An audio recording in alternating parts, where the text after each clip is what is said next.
Could you imagine somebody bends over and leans in, and they whisper into your ear the greatest secret of all history? Wouldn't you be hanging on every single word? Wouldn't you ask them to repeat it once or twice, just to make sure that you got all the details? One of the greatest rabbis that ever lived, the great Rabbi Akiva, Rabban Shel Yisrael, he gets up in front of his generation and he announces, I'm about to tell you the greatest secret of history. I'm about to tell you who is Mashiach Tzidkenu. And at that moment, with our imagination, we could think that probably the whole generation just kind of leaned in for a minute and said, yeah, Rabbi, we've been waiting for this. Who is Mashiach? And the great Rabbi Akiva, and let's get clarity, Rabbi Akiva was the one that Moshe Rabbeinu asked God, why did you give the Torah through me? You should have given it through him. Rabbi Akiva was argumentally maybe one of the greatest rabbis to ever live. He says, Rabotai, I'm about to tell you the secret of all time. Do you know who Mashiach is? This man, Bar Kochba. He's Mashiach. And to prove that he meant it, Rabbi Akiva would go and carry the towel of this man Bar Kochba back and forth to the mikveh and to the wash house. Because he's a melech. And even though Rabbi Akiva is the Gadol Ador, but he's a king. And this is the way you serve a king. Wow. So Rabbi, what happened? Rabbi Akiva told us who Mashiach is. Where's the redemption? Why didn't the Geulah happen in the days of Rabbi Akiva? Says the Gemara, things took place and things went wrong. And later on, this man Bar Kochba, the slated Mashiach, he ended up dying and there was no redemption. Now, if there's anyone out there that's listening to this speech, and you think that you heard the speech at 1:30 in a different location, stick with me 5 minutes, because we're going completely somewhere else. With that said, Rabotai, we're talking here about Rabbi Akiva. Rabbi Akiva, the Gadol Ador. Rabbi Akiva, one of the greatest rabbis. If he says that that man was Mashiach, then that man was Mashiach. How is it possible that he ended up dying and the redemption didn't take place? Is it possible that Rabbi Akiva was wrong? Says Chazal, no way. Rabbi Akiva Gadol Ador. Rabbi Akiva, he told us that Bar Kochba is Mashiach, and Bar Kochba was the Mashiach of his generation. But you know why there was no redemption? You know why Bar Kochba ended up dying and life went on in Galut? Because Rabbi Akiva had 24,000 students. Shelo nahagu kavod ze laze. And in a generation where people aren't showing, even on their great level, proper respect to other people, that's not a generation of redemption. That's incredible. But Rabbi, wait 1 second. You know, those 24,000 students, they ended up dying in a plague over 33 days. And those days became avelut for history. Now you understand why in Sfirat HaOmer we sit in avelut. Because that avelut of those 33 days is no different than the avelut of the 9 days. In the 9 days we cry over destruction of the first and second Bet HaMikdash, and in the 33 days of Sfirat HaOmer we cry over the destruction of the potential third Bet HaMikdash that was supposed to be built in the days of Rabbi Akiva and was destroyed in its potential. Why? Because the students were lo nahagu kavod ze laze. Do you hear that? That means when there's no respect, there's no redemption. And you know what else that says to me? That says to me that you can be looking Mashiach in the face. You can know his name. You can know where he lives. You can bump into him in the street and give him a handshake. And at the end of the day, Mashiach or not, no respect, no redemption. Shelo nahagu kavod ze laze. And it kind of makes sense, although it's painful.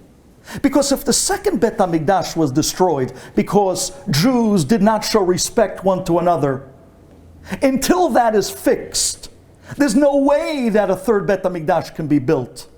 So if the second Bet HaMikdash was destroyed, Shelo nahagu kavod ze laze, then in the generation where the third Bet HaMikdash could have been built, but if there's still people that aren't respecting each other, yes, the potential was there, but you just destroyed that third Bet HaMikdash as well. And that's why in Klal Yisrael today, we have 2 periods of mourning. We have the 3 weeks for the first and second Bet HaMikdash, and we have Sfirat HaOmer, no haircuts, no music, just like the 9 days, because the third potential Bet HaMikdash was destroyed then as well. And to me, this is a little bit scary. Because today we're living in a time that our greatest rabbis of our generation tell us that Mashiach is amongst us. That we're so close to the Geulah, we're literally steps away. We've heard from the great Rav Chaim Kanievsky Shalita at 120 that Mashiach is already in Israel. We heard from the great Rabbi David Abu Hatzera Shalita. I myself visited Rabbi David Abu Hatzera right before COVID. You got to hear this. I came into the place, 2 hours of wait. I finally come down the hallway where you walk up to the rabbi, and I can't believe it. The rabbi is standing on his feet by a stender, just like this, for hours, giving people blessings. And I turned to the gabbai and I said, the poor rabbi, he stands all day? And the gabbai says, yeah, he won't sit down. Hours. But he's not a young man. He says, I know. But I'll tell you why. Because a few years back, Rabbi David Abu Hatzera had a dream. His grandfather, the great Baba Sali, came to him in a dream and told him, Mashiach came to visit you today and get your blessing. And you were sitting in front of a king?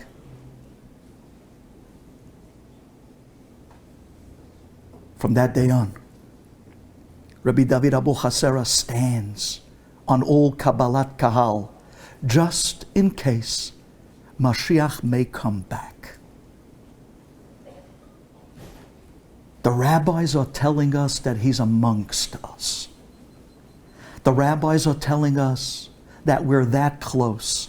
And yet, in spite of the fact that we're literally looking at him in the face, in spite of the fact that we can send out search parties to go through the cities of Israel and try to track him down, and it still won't do a thing for us. You can know his name, you can know his address, but the bottom line, says Rabbi Akiva, no respect, no redemption. So you can have a Mashiach in Israel, and you can have a Meron. You can have a Mashiach in Israel and the bleachers coming down in Stalin. And out of 10,000 buildings in the great state of Florida, in middle of the night, the one building comes down of Jews with mezuzot on the door, and we ask ourselves, enough. Enough. When is this going to end? We were told that he's so close. Can't anyone just donate a shofar and get it to him? Let's end this already. And yet we're still sitting with the tzarot. And yet so many families are desperately in pain. Why? And says Rabbi Akiva, I'll tell you why. In my generation, I even told you his name. And he still couldn't start the redemption. Because it's not up to him. It's up to you. It's up to Klal Yisrael. If there's respect, there'll be redemption. So why do we have such a hard time with this? Did you ever think about that? You know, it's amazing. We got everything else. We have Torah off the charts. You go to Lakewood, 20,000 guys sitting and learning. You go to Israel, Panovich, the Mir, 20, 30, 40,000 guys sitting and learning. All the shuls, night seders, morning seders. Thanks to Chazaq, they're out there infiltrating public schools, bringing the diamonds back home and polishing them, making them bnei yeshiva. We got Torah, my friends. We have gemilut chasadim like nobody's business. Every hospital in the United States has Jewish names on every wall. Today we have phone books of gemachim. In Lakewood they have a gemach for toothpicks. You could have a gemach, a gemilut chasadim today for anything you could imagine. We have Hesed off the charts. We have another organization for anything you can imagine, and they're the top. So we have Torah, gemilut chasadim off the charts. Tzedakah bli ayin hara, Klal Yisrael. They're giving away those COVID checks like nobody's business.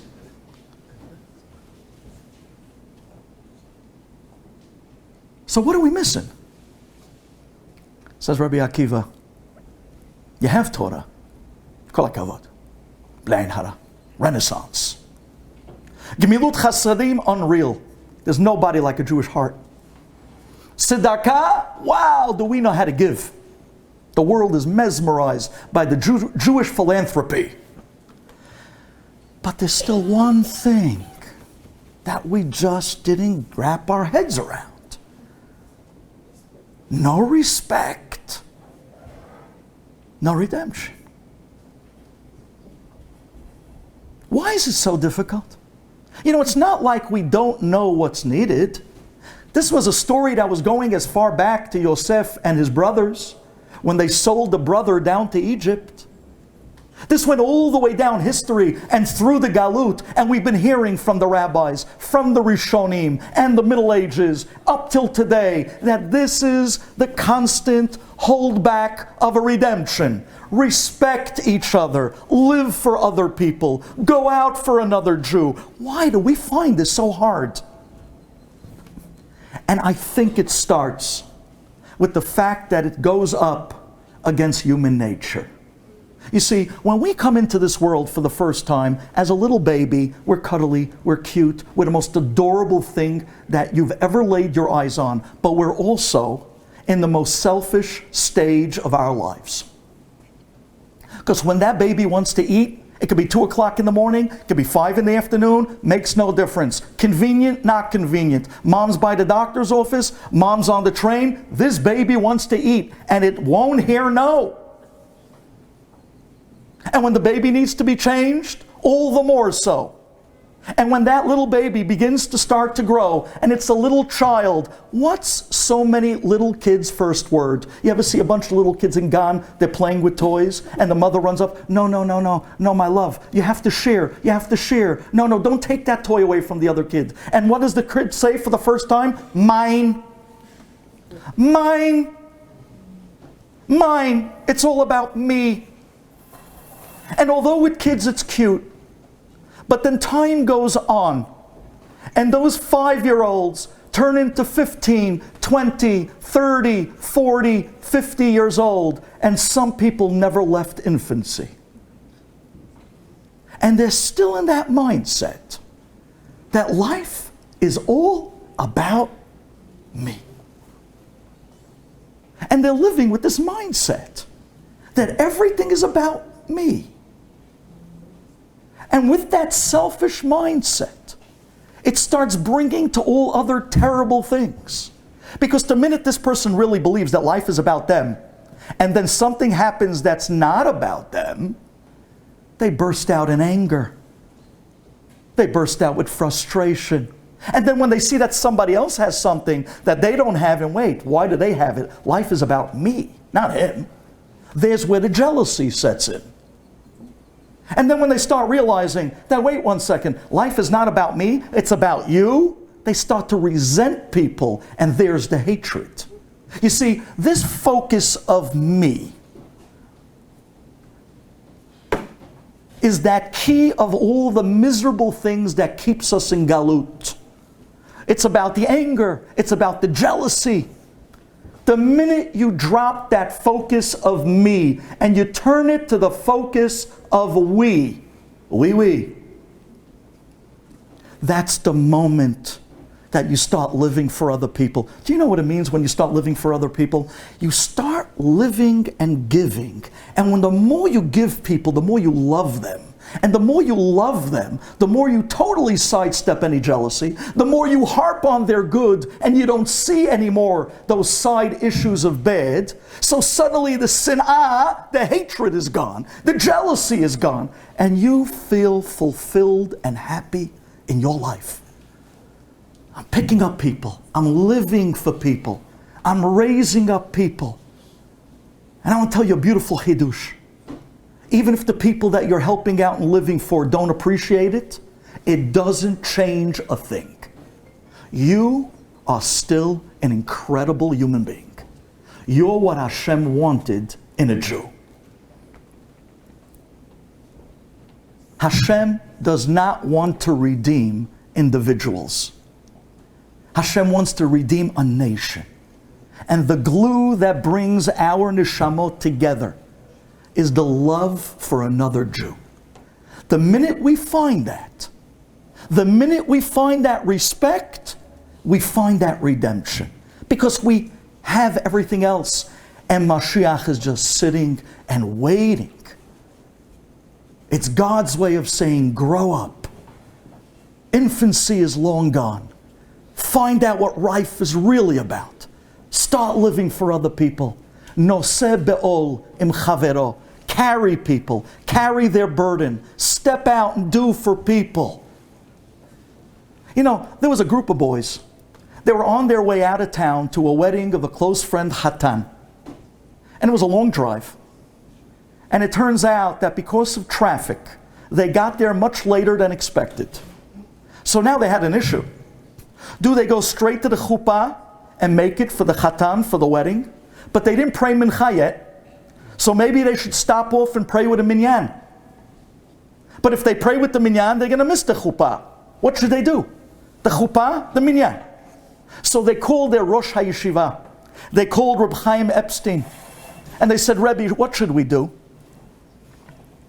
And the Rosh Hashiva said, a chatan, the night of his wedding, he wants everything to go well. This is his night. And one thing he absolutely is anxious over, he wants to know his friends are with him. It means the world to him. He looks around. He wants to see who showed up, who's here. Did the car make it yet? Did the bus from yeshiva make it yet? Are my guys here? He doesn't really, he's not tuned in to all the other outside guests, but his boys, he needs them there. This is my wedding. This is my light. Where's my guys? Said the Rosh HaYeshiva, the Chatan will be sidetracked at the beauty of his night if you guys aren't there. He's going to be anxious and worried. Where are my friends? How come nobody's here by my chuppah? Drop the minyan and go to the chuppah, to the wedding. Even if you have to pray b'chidut. That's what the Rosh HaYeshiva paskent. Listen to this. One boy in the car says, but Rabbi, that might be good for the rest of the guys in the car. I just want to mention something. Since my bar mitzvah, I never missed a minyan. Not shachri, not mincha, not arbit. And I'm now 20 years old. For the last 7 years, I never missed a shachrit, a mincha, or an arbit. Should I also go to the wedding? Maybe, just to keep it going. I should jump out and go to the shul, let the other guys go to the chuppah. And the Rosh HaYeshiva said, I see you didn't get it.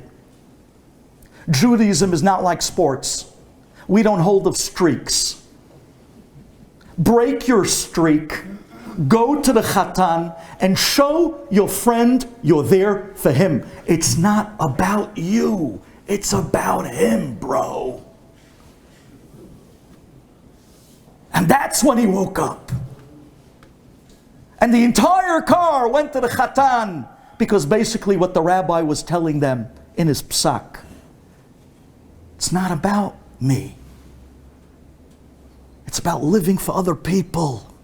We have everything else. We just need this.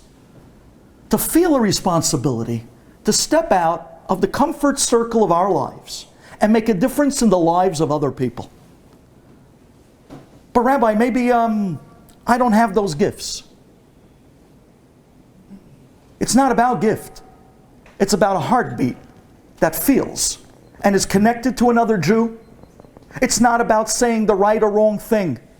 You see, Torah Anytime made it really easy for you guys. Once upon a time, years ago, when we had guys that didn't really know the right way to bring people closer to Judaism, or carry their issues, or step into their lives, inspire them, and raise them up, they used to go out and buy them a book. A Rabbi Pesach Chrome book. I said that because he's speaking right after me. And they used to hand him the book. And the people would get inspired. Thank you for that book. You have another book? And the words of the books would do a proper kiruv for first base. And then when they wanted to know more, you brought them to a rabbi. And like they say, the rest is history. Today, Torah Anytime, they did something brilliant. They have something called the daily dose. It's something that can give someone a shot in the arm. Literally 2, 3, 4 minutes, but it puts them in a different world, in a different mindset. And it raises them so that their lives stop for a moment and gets them to think. You don't have to be giving out books anymore. You just got to step up and say, hey, you have a phone? Dial this number. Get on this daily dose. 20, 30, 50,000 people daily get this incredible injection of inspiration. Spread it. If you're not on it, where are you? Where are you? But not just you get on it now, but get others on it and get them on the program. And it's easy. And every step of their life from that point and on that turns back in a direction that you can be proud of is in your bank account in heaven. That's your credit. Oh, you wanted the number? 929. I thought you never asked. 929, Rabotai. 929-355-4268. I'm going to say that one more time. 929-355-4268. And you'll spread this dose of inspiration to all the people around you. You don't know how this is changing the lives of people. Not everybody has time to listen to an hour class. But a quick 2-minute shot in the arm with a good story. The guy might even be, I don't know, Ben Shushan or somebody. But you know, it can pick him up. He could be in LA, he can be in Cleveland. Now, where do they put these guys? But at the end of the day, it might give him inspiration. The right minute, the right word, at the right time. You could change someone's life. But it only begins if you cared. You stepped out of your comfort zone and you went and started living for other people. I'm about to tell you a story now that you already know. Now, if there are any budding future public speakers out there, don't try this at home. I'm about to break all the rules of public speaking. I'm about to tell you a story you know. I'm about to tell you a story that you probably could even mouth the punchline. And I'm going to tell it to you anyways. Because this story, I believe, when heard in the style that I'm about to say it, will rivet you to the extent of this message that you won't be able to let go. So there was a young lady that was blind. Oh, Rabbi, that story? Yes, that story. Reb Zachariah Wallerstein, Hashem should bless him, Ameh Vesrim. I love him. There was a young lady that was blind. She was dating, looking to try to get married, but it was very difficult. And it turns out that after many, many dates going nowhere, she found this wonderful young man who literally fell in love with her and dedicated his life to take care of her, talking about living for another person. This was a new level. They got married. One day they're listening to the radio and they heard that there's this new medical breakthrough. They heard on the radio a doctor speaking that they came out with this new incredible concept, an eye transplant for people that were born blind. They would be able to transplant a healthy set of eyes, that for the first time a person who can never see an image, let alone a color, would be able to see the gift of sight for the first time. Could you imagine that? When the husband heard this, he jumped off his chair. He said, honey, you might be able to see one day. I'm calling the number right now. He calls up the hospital. He schmoozes up the nurse and he says, please, my wife, she's been blind since birth. Could you put her on the list? When could we get a good healthy pair of eyes, an eye transplant? Wow, what it would be if she can see. And the nurse said, sir, hearing your enthusiasm, I just don't know how to tell this to you. I'll put her on the waiting list. But that waiting list is between 18 to 20 years long.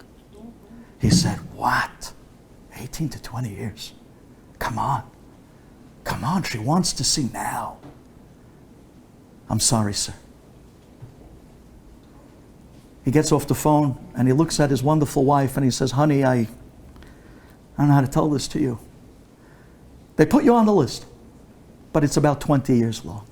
She said, 20 years? Listen, I guess if I get to see even once in my life, it's already worth it. Fine. 2 weeks go by. One day the husband comes home to his wife and he's ecstatic. Honey, where are you? I got crazy news. What? What's going on? I called the hospital today. I begged and pleaded and cried and pleaded with the nurse. I said, you don't understand. This will change everything. Our marriage, our life, please. She had compassion. You're not going to believe this. She put you at the head of the waiting list. You're next. She gives a scream. What? I'm next. When? I have you scheduled for this coming Monday. She couldn't believe it. She was crying. She's jumping up and down. Wow, you're a husband from God. The next week, Monday morning, right before they make their way out to the car, the husband turns to the wife and says, honey, before we go, I think it's important that I tell you something. I got to come clean on something I never told you before. You see, when we first got married, I just wanted to spend my life taking care of you. But now that you're going to be able to see, I realized that you're going to look back and find out the truth, so I might as well tell it to you now. You're not the only one that's blind. I'm blind too.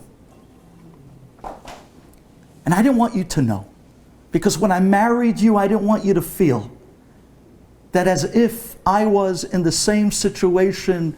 I wanted to spend my life taking care of you, and I wanted you to let me. I wanted to live for you every waking minute of my life. And if you knew that I had a difficulty, you might not have given me that shot. So now that you're going to be able to see anyways, the truth is going to come out. I just want you to know that I'm ready to do anything I can. I'm so happy that you're about to be able to see. She bursts out crying. You never told me. You're blind also? You've been taking care of me all this time and you had the same handicap? You're an angel. You'll see. After my eye transplant, we're going to go back and wait until they give you yours. And we're going to live together in such a magnificent life. We're going to see the world together. Everything that we couldn't see since birth, together we're going to take in. And with those words, off to the hospital and into surgery. It was an 8-hour surgery. She finally is finished back in her room and she looks like a mummy. Her face is bandaged all the way down to her neck. And here's the moment of truth. The doctors come in with the nurses and the husband's sitting there, and they start to unravel and unwind the bandages. And they go down her face slowly till finally they pass over her eyes. And she opens her eyes for the first time, and her eyelids begin to flutter, and she sees silhouettes of movement, but no color. And then after another few minutes of blinking, she starts to see fade colors, and then little by little faces. And then from there, the features and the details of the faces of the people around them. And she gives a scream, "I can see!" And the husband jumps up crying. And he says, "Honey, I'm so happy for you." She turns to her husband and says, "You took care of me all these years? Now it's my turn. Now I'm going to return the favor. I'm going to take care of you." They went home and life began. And she started telling him all the beautiful things that she saw outside the world that he couldn't see. And as time went on, she started telling him, "Don't you want to travel the world together? I want to see the Alps. I want to see the beautiful places of the world. I want to see those magnificent beachfronts. I want to see sunset over a mountain." But she couldn't, because how's she going to take him with her? And suddenly he became somewhat of a burden to her. And little by little over time, this magnificent husband and wife started to slip apart. One day, she calls him from work and says, "Honey, I thought long before making this call, but please understand me, I love you dearly. But I want to go out and see the world, and with you it's impossible. Please, forgive me, but I think it's time for us to go our own ways." The husband says, "What? You're going to leave me?" She says, "I'm sorry, I just want to go out and see the world. It's too difficult with you." He says, "If that's your wish, I love you. I'll do anything if that's what you want. I'm not here to hold you back." "By the time you come home today," he says, "my stuff will be out of the apartment and you're free to go. Travel the world." That evening she comes home from work. She comes into the apartment and it was somewhat empty. She makes her way to the bedroom and her husband's clothes are already gone. And all that's left is a paper on the bed, a letter. And she picks up the letter and it says, "My dear wife, I love you with my whole heart. I respect your decision, though I ask you for one favor. Be very careful with those eyes, because those eyes were once mine."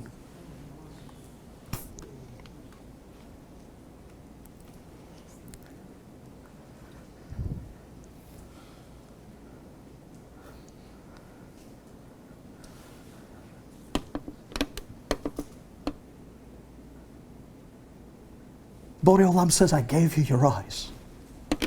I gave you your heart. I gave you your gifts. I gave you your health. I gave you your charm. I gave you everything.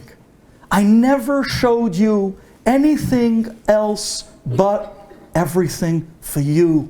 And I'm asking you to emulate me.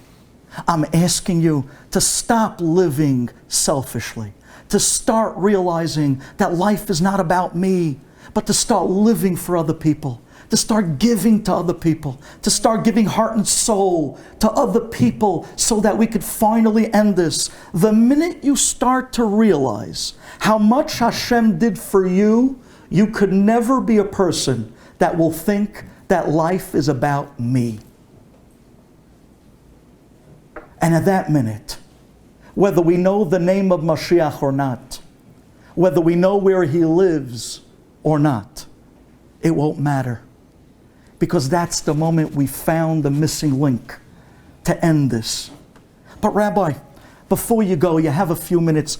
Can you give us just a quick tutorial, little heads up, of how to do the art of reaching people properly? You see, because sometimes there are people out there that have this uncanny talent to be able to say the wrong things to the wrong people at the wrong times.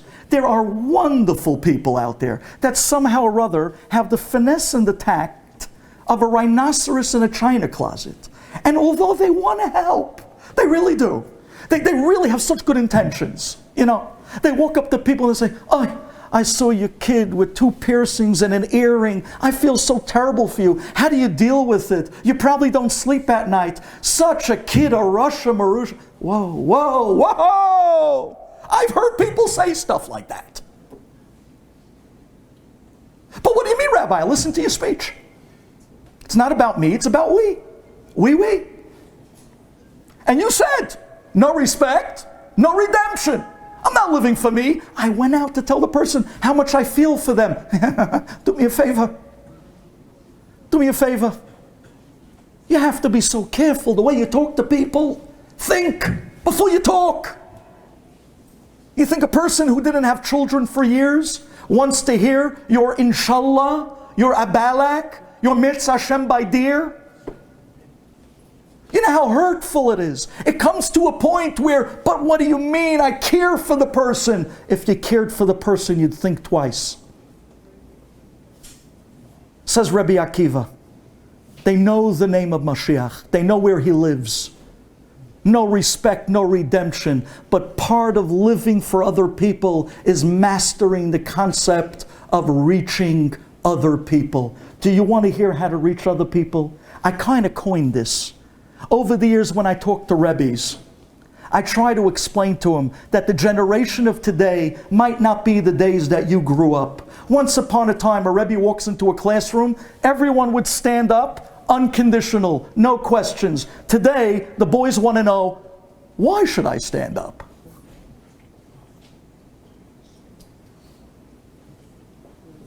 Today, the secret, you reach before you teach. Hear me well. You reach before you teach. There's no givens anymore in this generation. Today you have to earn your stripes with our kids and even with other Jews in Klal Yisrael. People don't want to hear the musar. They want to first hear that you care enough to make a change in their life. You got to reach them before you teach them. So please, let me close with this. Years ago, before my accident, I used to travel back and forth every Shabbat, Friday obviously, from Lakewood to Brooklyn, because I have, Baruch Hashem blessed me with a shul in Flatbush. Every Shabbat, living in Lakewood, coming for Shabbat to Brooklyn, every Friday afternoon. My wife is a sadeket she'en kamoha. She would pack up the minivan every Friday afternoon for 16 years and go back and forth from Lakewood to Brooklyn. We wanted to bring up our kids. The Shabbat we had in shul in Brooklyn, we would make the drive back and forth every Friday, Motzei Shabbat. One Friday afternoon, we're packing up the minivan, about to leave Lakewood on the way to Brooklyn, and I get a phone call. Reb David. Reb David. Nobody calls me Reb David. I mean, Rabbi Dovi maybe. Rabbi Ben Susan, although it's pronounced Ben Shushan, for heaven's sake. But Reb David? I said, Shalom Aleichem, who's this? He tells me the name. I realized it was one of the Rosh HaYeshivot that has a yeshiva in Lakewood. Now, let's get clarity. It's not one of the Rosh Yeshivas of Lakewood. I want to say this really clear so nobody gets the wrong idea. It's a small yeshiva in Lakewood, the Rosh HaYeshiva. He's calling me, Reb David, Shalom Aleichem Harav. What can I do? He says, well, Reb David, listen, I heard that you work with young guys. I heard you work with teenagers in the Syrian community. Could you do me a favor? There's a boy who hasn't been home in over 3 years. He doesn't keep Shabbat, he doesn't keep kosher, he's off the derech completely. Could you do me a favor and talk to him? I said, Harav, I'll be very honest with you. I'm in Brooklyn all week.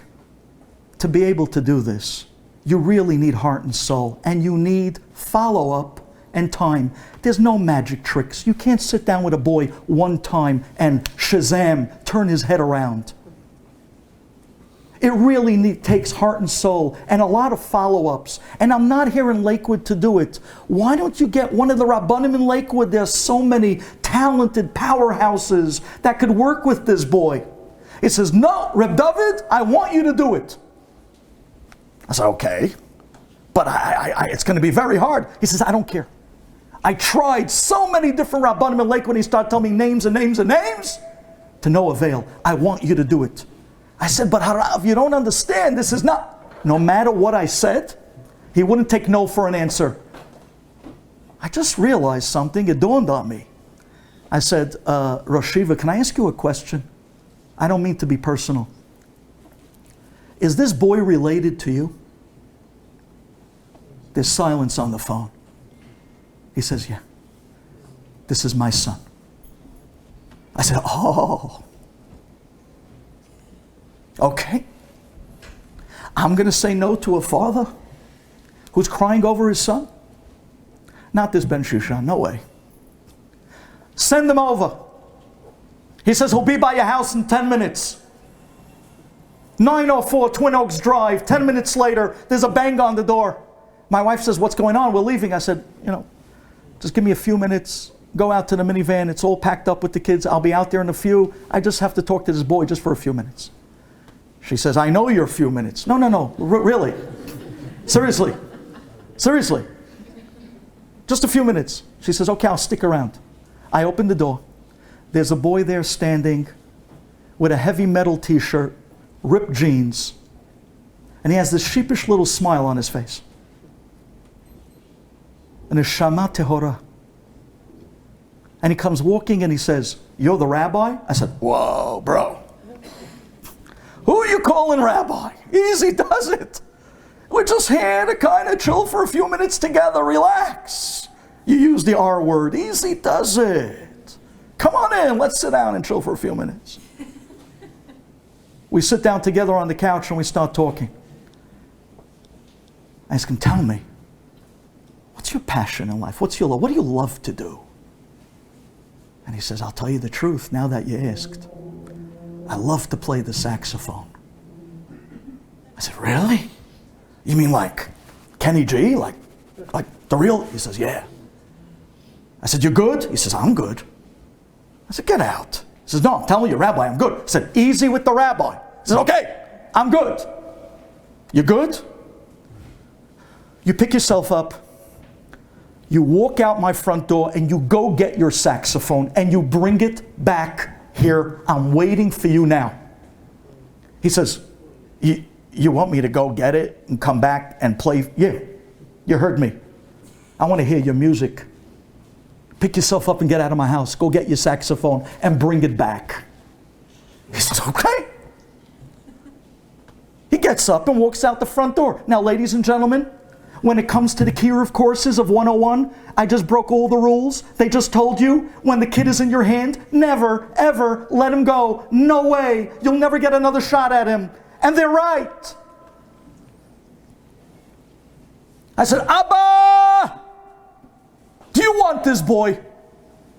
If you want this boy, I just threw you the ball, you throw it back to me. I sat there saying Tehillim, Borei Olam, send him back, send him back. Send him back.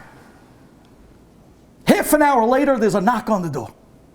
I open the door, there he is. Heavy metal t-shirt, ripped jeans, with a cute little hat, backwards, a little beret. The artistic type. But he's holding this saxophone like a mother would be holding an infant. And he's gripping to this saxophone like his life's force. And I say, wow, it's a good-looking saxophone. You serious? He says, yeah, I'm serious. I said, you come in here. I brought him inside. I turned to my wife and said, we're going downstairs to the basement. We'll be up in about 10, 15 minutes. As we're walking downstairs, I peek my head out the door and I say, listen, no matter what you hear goes on downstairs, don't call the cops. Everything is good. She said, you're out of your mind. I said, I know. 10 minutes. 10 minutes. I went downstairs with the boy. He pulled out his saxophone. He says, okay, Rabbi. I said, cut the rabbi. He says, okay. What song do you want me to sing? I said, I don't know. You know any good Mordechai ben Davids? He looks at me, Mordechai ben David? I don't play Mordechai. I said, come on. You know that old song, Let My People Go? It was hot in my day. Great saxophone. It was so good they put it in Cherem. Come on, you know that song. He says, I don't. Do you know anything else? I said, I don't know. And even if I did know any non-Jewish songs, I'm being taped now and I have kids to marry off. So I wouldn't tell you, nor would I admit. I mean, like this? No way. He says, come on, tell me a song. I want to play something for you. And I'm thinking and racking my brain. What can he play? I said, wait 1 second. You know, I remember one time coming home from the city with my wife, there was a guy that got on the train, a big, talented black guy, and he started singing a song that got everyone on the train to clap. And I thought that was pretty. And it sounded like one of those songs that would have a great sax. It sounded like Lean On Me. He says, yeah, I know that song. That's a great song. I said, do you know it? He says, yeah, I know it. I said, could you play it? He says, yeah, I can play it. And this kid starts playing the saxophone. Ladies and gentlemen, he starts getting into it. He's playing that Lean On Me. He's leaning back on a little Tyke's kitchen set with his feet kicking in the air like he's in Lincoln Carnegie Hall, Lincoln Center. He's playing that saxophone with heart and soul. And then he stops. And he gets up, he says, wait 1 second. How come I'm the only one playing?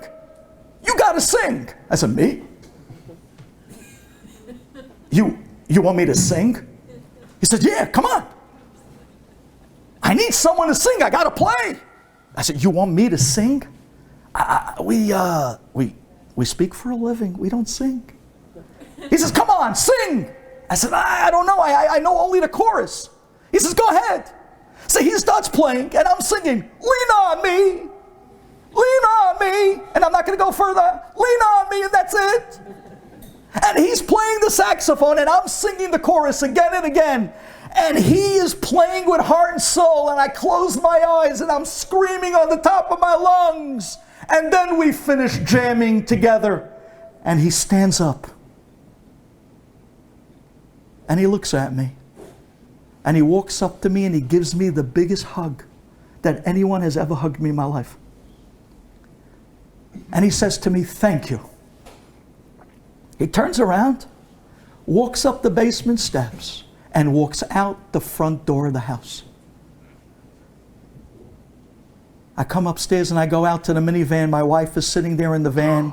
I come into the car and she looks at me and says, really? Really?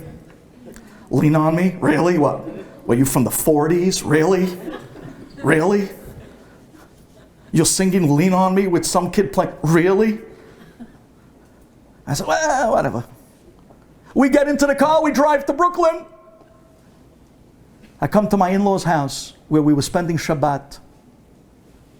That's right, we spent Shabbat by my in-laws for 16 years. You're looking at the son-in-law of the year, ladies and gentlemen. That's right, that's right, that's right. Yeah, well, call it the way it is. Call it the way it is. We come in, we bring in all the suitcases. I'm going upstairs to bring everything upstairs, and my phone rings. I pick up the phone, it's a 732 Lakewood number. Hello? Reb David? I said, uh-oh. It's the Rosh Yeshiva. Shalom Aleichem Rosh Yeshiva. Was macht ihr? You know, I'm using every Yiddish word I can use just to see if this goes well. Was macht the Rosh Yeshiva? He says, Baruch Hashem, Baruch Hashem. He says, Reb David, tell me. What did you tell my son? I said, what did I tell him? Did you tell him about Shabbos? No. Did you tell him about the Eibishter? No, not yet. Did you tell him about Kedusha, Avodas HaKodesh, Torah? No. So what did you tell him? I said, lean on me. The Rosh Yeshiva said, was? I said, well, it doesn't matter. That's what I told him. He said, Reb David, listen to me. I don't know what you told him, but I know one thing. 10 minutes ago, there was a knock on my door. 10 minutes ago, there was a knock on my front door, and I went to answer it, says the Rosh Yeshiva, and I opened the door, and my son was standing at my front door for the first time in 3 years. And I looked at him, and he said to me, Abba, it's been 3 years. I think it's long enough. I want to come home for Shabbos. What did you tell my son? You told him about Shabbos? No. You told him about the Eibishter? Not yet. I told him, lean on me. I wanted to hear the way he ticks. I wanted to hear his music. I wanted to reach before I preach. He says, Reb David, I don't know what you told him, but my son is home for the first time, and he's here with us for Shabbos. Says Rabbi Akiva, you can know the name of Mashiach and the place that he resides. If there's no respect, there's no redemption. It's about time that we stop living for me, but we start living for we. It's about time that we go out and start living for others in Klal Yisrael so this could finally end. But when we go out to reach and uplift other people, respect, raise them up, find out what makes them tick, find out their passions, talk to them, their language, build a bridge before you begin, and you'll raise the hearts of so many. And it's at that moment that will begin to emulate the Eibishter himself, where it was only about Klal Yisrael. And the redemption will be close, and never will there be a day that another Jew lives thinking, it's about me.